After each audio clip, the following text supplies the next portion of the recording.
Hello everyone and welcome back to my channel, or if it's your first time, welcome to my channel. My name is Marlene and I talk about everything related to eating disorder recovery and healing the relationship with your own body, with movement and with food. So let's dive right into the topic as we always do. And a couple of you actually asked me to share my experiences from a treatment center, clinic, whatever you want to call it. So here we go. So yes, I was inpatient actually once in 2015 for my very restrictive eating disorder. And I actually didn't want to go for a very long time until I wanted to go. And that was because I found myself spending more and more time on like social media. Back then, Tumblr was a very big thing. I know I'm old. Instagram was like very, there were many like of those pro-Anna sites and all that kind of stuff. So I over time I kind of got the feeling like I have to go to a clinic at least once in order to actually really be sick enough, because I saw all these people, and back then also those recovery channels were a very big thing where people like shared what they ate in a day, and they always said it would motivate them, but oftentimes it was not helpful at all. Like, this is one of the reasons why I never do what I eat in a day, and why I never did it when I was in my actual recovery, because it can be super triggering. It isn't helpful for anyone, in my opinion. Like, back then I actually tried it, and I tried to like capture every meal and all that kind of stuff, and the focus on food is just too big. And I also, too many people having these accounts when they are still very, very stuck in their eating disorders, so it can also be very triggering for other people. But anyway, these people were the ones who always had this number in their bio saying sometimes even their lowest weight, and oftentimes how often they've been hospitalized or were in clinics. So that kind of made me feel like I have to go to a clinic too. And when I made this decision to, I have to go inpatient in order to take myself serious enough, that was when my eating disorder became louder again. Because before I actually had gained a good amount of weight, and I was actually convinced that I could, recover on my own, until I was like so deep in those spaces and decided that I want to go in a clinic, but because of those reasons. So if you are someone who actually thinks about going inpatient and like really needs some help and needs the allowance to eat and needs some more structure and needs like an idea of what a good meal size is, all these kind of things, clinics can be amazingly helpful. So please don't get me wrong. I just want you to understand that this was my mindset back at the time, and this might be one of the reasons why the clinic was not super helpful for me.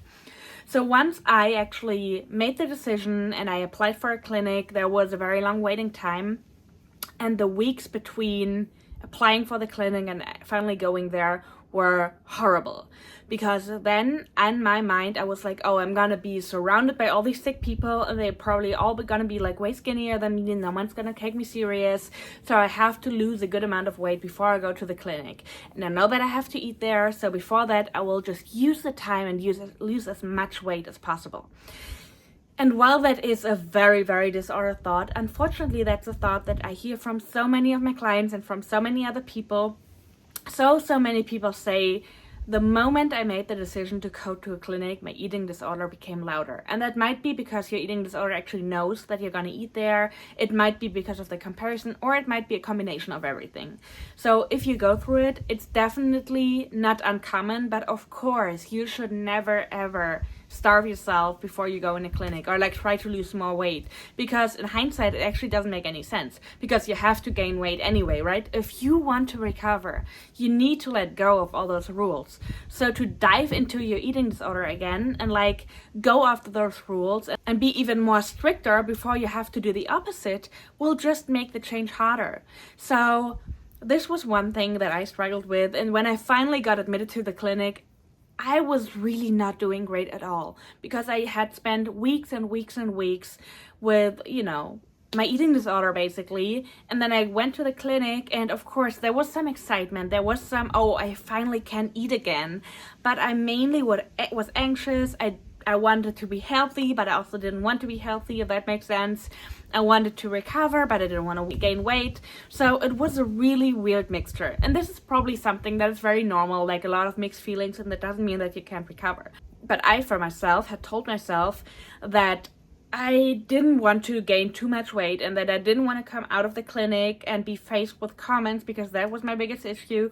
What will other people think? when I gain weight, and especially if I'm, away for a few months and then I come back to my hometown and people see me again. So I was definitely working against that. So much so that I could have used the time in the clinic so much better, and unfortunately I didn't. We had therapy once a week, but unfortunately, they were understaffed, so oftentimes we had to reschedule. There were sometimes some weeks where I didn't have therapy at all, and that was also not super helpful. And so the main things that were always scheduled were the meals. And while that bothered me a lot, this is actually a good thing, because if you're in eating disorder recovery, oftentimes you have to learn to eat regular meals again, meaning breakfast, lunch, dinner, in my opinion, also snacks in between. So while, again, that bothered me a lot, it was actually quite helpful. But you also are in a room with many disordered people, and some of these disordered people might have habits while they're eating that you pick up from and that you learn from. And so this is something else. My trainer in eating disorder coaching actually said once, eating disorder treatment centers are a battleground of who's the sickest. And of course, that doesn't always have to be the case, but especially during those meal times, this is something I noticed. One person would have had very disordered behaviors and other people would pick up on that. And then you also have some people who are so caught up in their EDs that they might try to make you feel worse.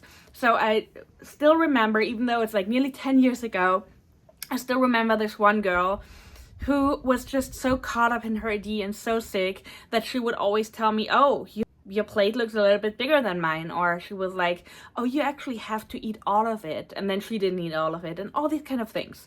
It might sound a little bit bitchy, but honestly, she was just sick. Gonna judge her for that. But I'm also aware that unfortunately a lot of people who are in these treatment centers aren't there for the first time. And some of them might have struggled with eating disorders for so long and have so many habits and behaviors that it's easy to pick up on them. So that is a big con in my opinion. The positive side of eating with others is eating with others, because that was something that I certainly didn't do for a very long time before I went to the clinic, and also, to be honest, afterwards. So eating with others can be a good thing, but the fact that you're mainly eating with other disordered people can also be a little bit difficult at times. The other thing that I didn't find super helpful was the weighing. So we had to be weighed, I think, twice a week. And then you had a certain weight curve. So if you had to gain weight from a BMI standpoint, another thing that I'm really not a fan of, because a lot of treatment centers still work with the BMI.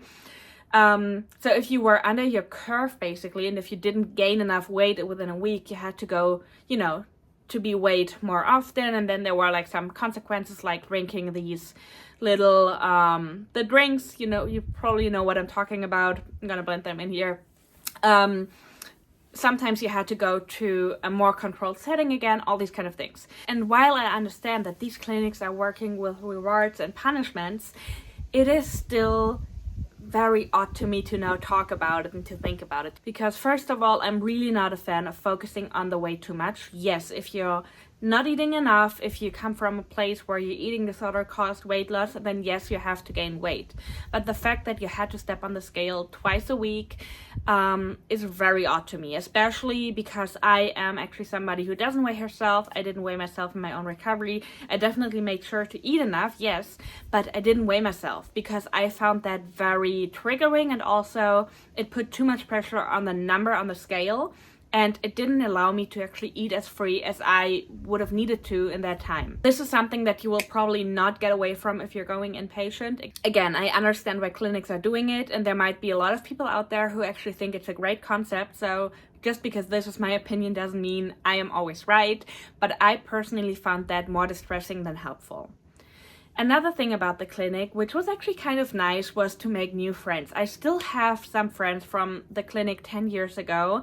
And while, as I said before, there are definitely a lot of individuals who are still very stuck in their ED, it can also be super helpful to talk to other people, to talk about your experiences, and to push each other. But you have to be kind of careful, because sometimes people are still so caught up in their ED that it can also be harmful, especially if somebody is not really as willing to recover as they wanted to be or as they wanted to seem.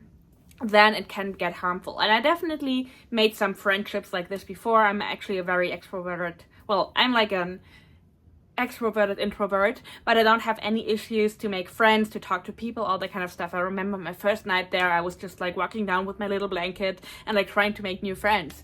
And the first few people I talked to turned out to be not the healthiest people for me to be surrounded by, because again, they were very caught up in their eating disorders. But over time, I actually made some very great friends, and we're still friends, and I'm so grateful for these people in my life.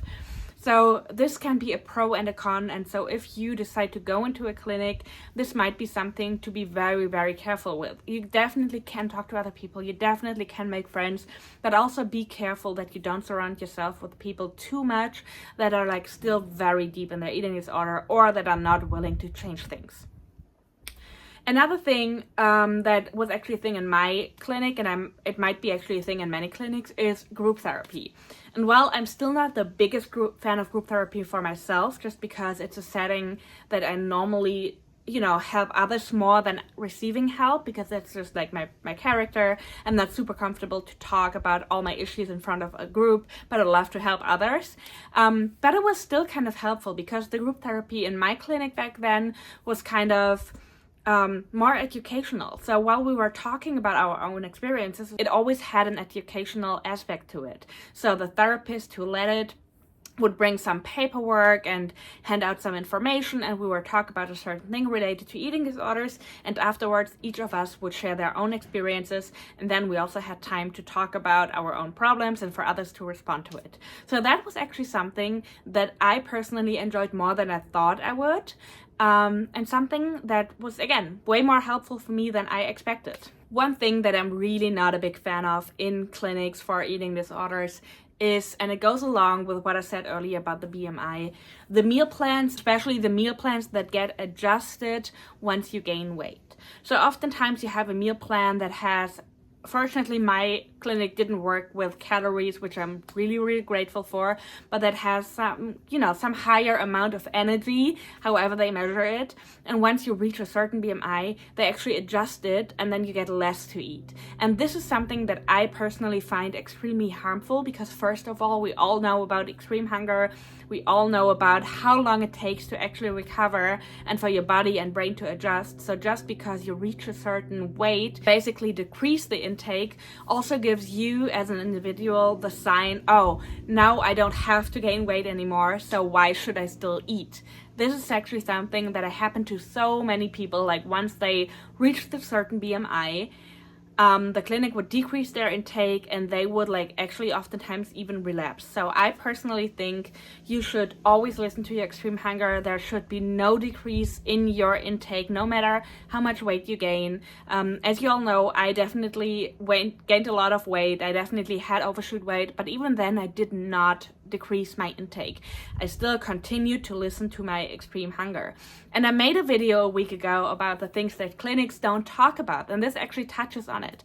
Clinics, at least in my experience, don't talk about extreme hunger, overshoot weight, all these kind of things. So for me, knowing about extreme hunger, knowing what my body is doing and why, the science behind it, would have been so helpful. But instead, I was constantly afraid to reach a certain weight, and so that they would decrease my intake. That was actually some of my biggest fears, and in the end I didn't even reach this weight because I was so afraid of the consequences. And I was like, oh, everyone's gonna see that I now reached that weight, and everyone's gonna judge me for it. And this is certainly not the case. 99% of the people who are inpatient will not judge you, because they are so caught up with themselves and with their own eating disorders, and they will probably have the same fears and be like, oh, everyone's gonna judge me, and so everyone is just concentrated on themselves. But again, this concept is just something that I, as a coach, don't see as super healthy, to be completely honest.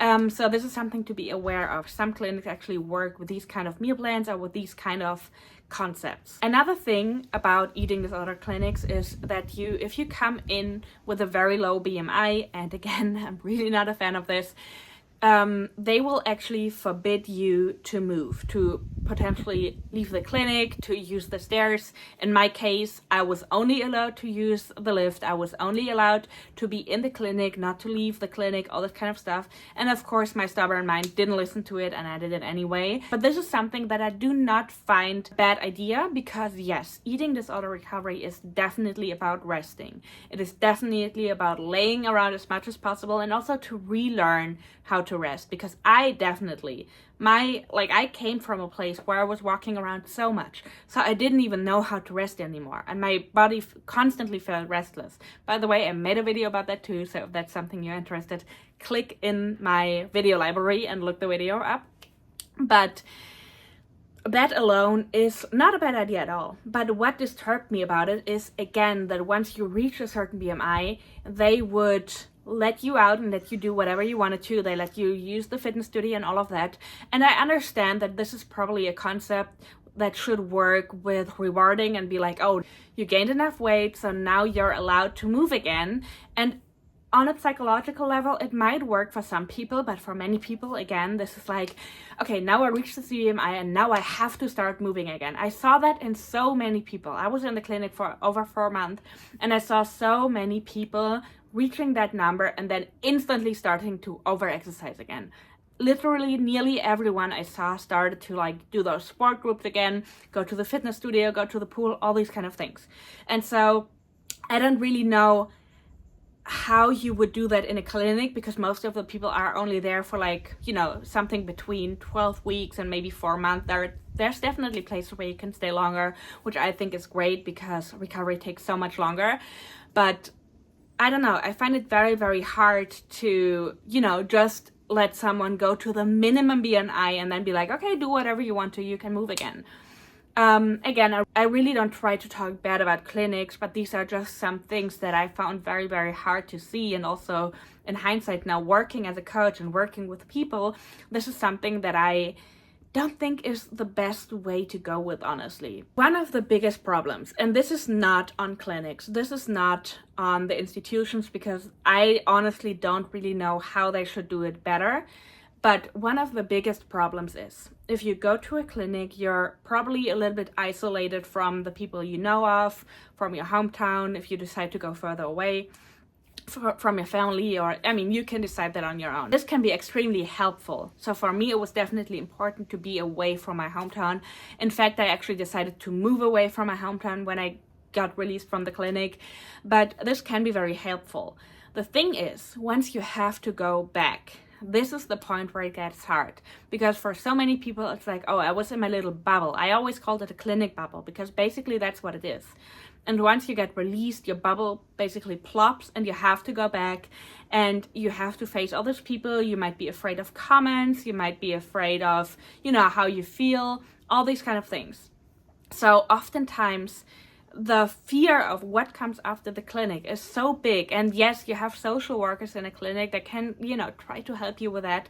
But oftentimes it's just not enough time and also not enough people to help you with it.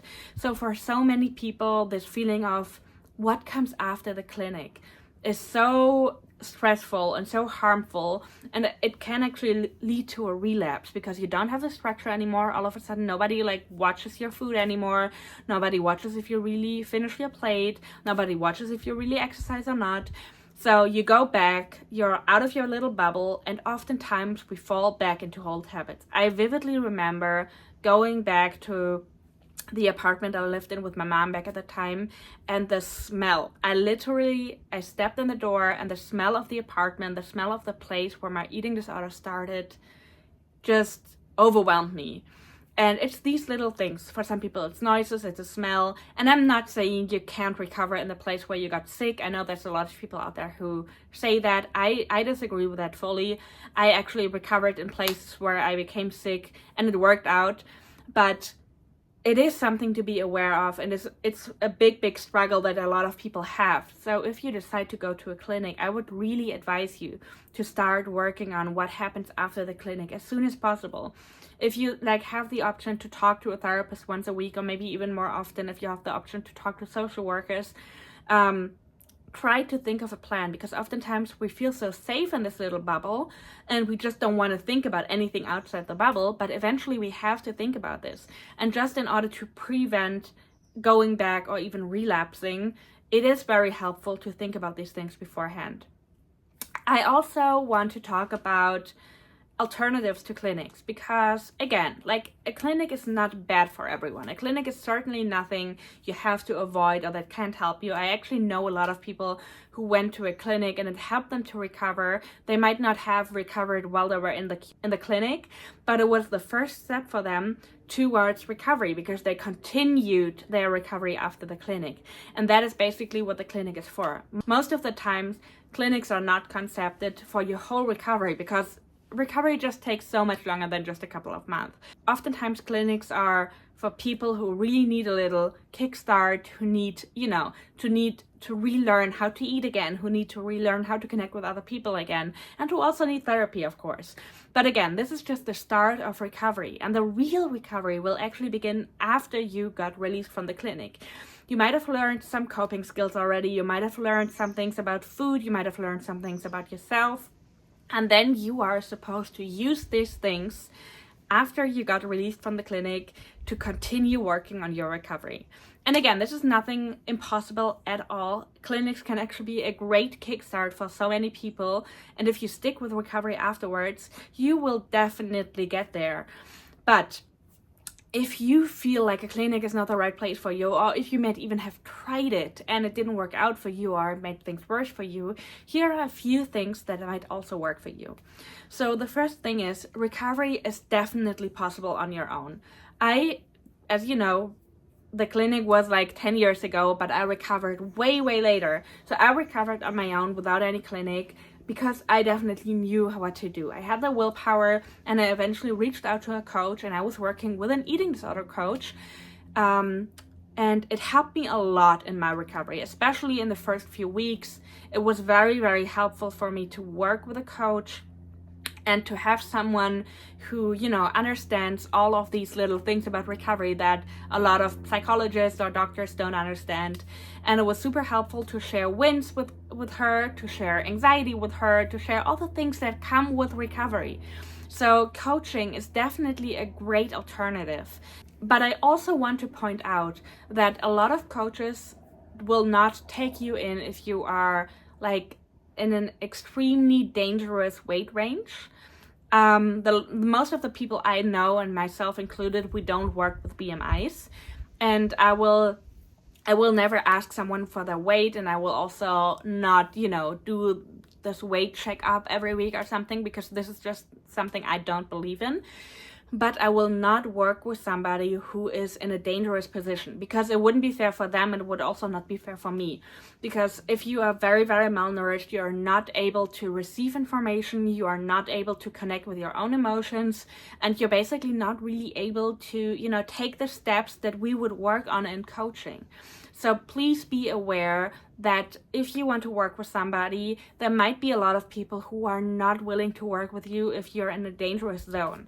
And while this is something that also happened to me when I've tried to reach out for a coach the first time before I started recovery on my own, I talked to someone and she was like, I'm really sorry, I really want to help you, but I cannot work with you while you are in this dangerous weight range. And it made me so mad back at the time, because I felt like, what am I supposed to do? I'm literally reaching out to you to help me with my recovery, and now you're telling me that I have to gain weight first, which is something I'm reaching out to you.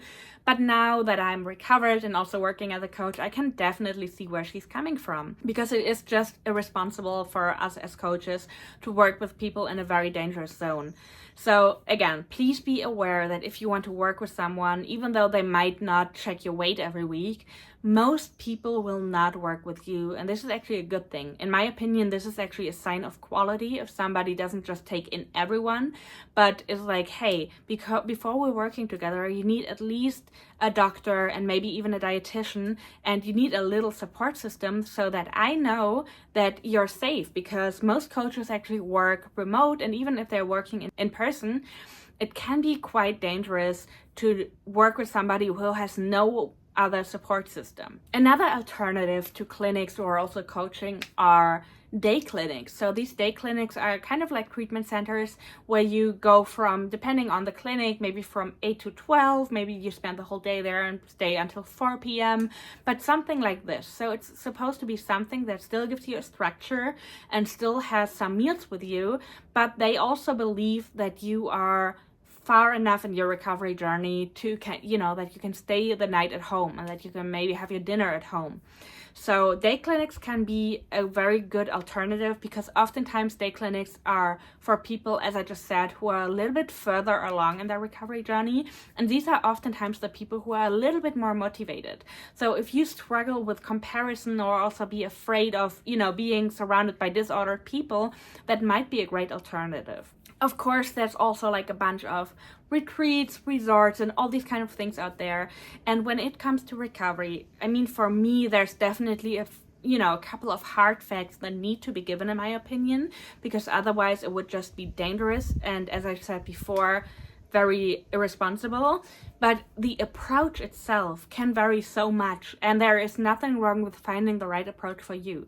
So if you consider yourself a very spiritual person, maybe some kind of spiritual treatment or spiritual getaway or even a coach that works with more spiritual methods might be the right fit for you. If you consider yourself to be very Christian, same thing here. If you don't want to hear anything about like spirituality or about God, same thing here. So there are so many coaches out there. There are so many treatment centers out there, and there's so many different methods and alternatives out there that I'm really positive that you will find the one for you. And again, recovery on your own is definitely possible, but I would advise you to work with someone, whether that's a therapist to work on all the topics that are coming up, whether that's a coach, whether it's a dietitian that helps you, if you really struggle with food portions, and of course a GP, because regardless of how much you weigh, eating disorders can have such a bad impact on your body that I would definitely always tell you to see a GP, to get some blood work done after a couple of weeks, after a couple of months, get your thyroid checked, get your blood work done, get your hormones checked. All these things are so important. And I would also advise you to do that on a regular level, because things can change. And in my case, actually, some issues that I struggled with later in my recovery actually came up after being a year in recovery. So these first labs didn't even show them, and then some issues with my body came up later. Fortunately, I was lucky enough to work through all of them. As you guys know, I still struggle a little bit with my hormones, but I'm definitely on it. And with all these things, food and refueling yourself and resting are a big step. I'm not gonna say that they heal everything, of course not, but they can be a huge step towards a healthy you. So I really hope this video helped you guys. Again, I'm really not somebody who is against clinics. I think they can be a great setting for a lot of people, but I also want you to be aware how clinics work and that some things might be a little bit challenging for you as well. And I hope this helps your decision if you want to go to a clinic or not. If you have any other questions for me or any topics that you would like me to cover, please let me know. And otherwise, I will see you in the next one.